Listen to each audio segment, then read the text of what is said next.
This is Karl-James Langford, more concise video in regards to Dinerth Castle, Castell Dineirth, which has a number of meanings.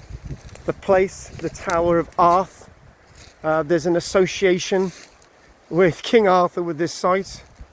There's a massive association with the territorial wrangles between the kingdoms of Aberarth and the kingdom of Gwynedd, and also it swapped hands with the English a fair bit. So we've got this large mound here, 90 meters of earthworks from all the way over here, and then there's another set of earthworks over there. So this is the one in the middle, 24 meters wide, and the notes tell me that there was something here before. The site was captured by the Normans, we're told, in 1110, but the kingdom of Aberarth managed to get it back again, and obviously it kept swapping between the kingdoms of Aberarth, Gwynedd, and then the kingdoms associated with the English king.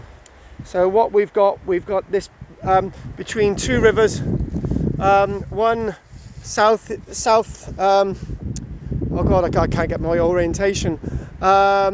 One which is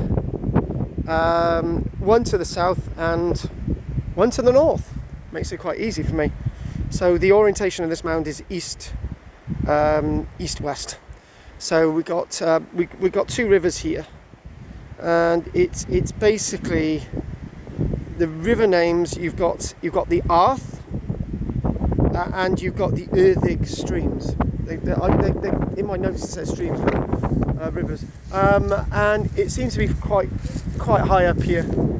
So what we're going to do, this is going to be my recording for today.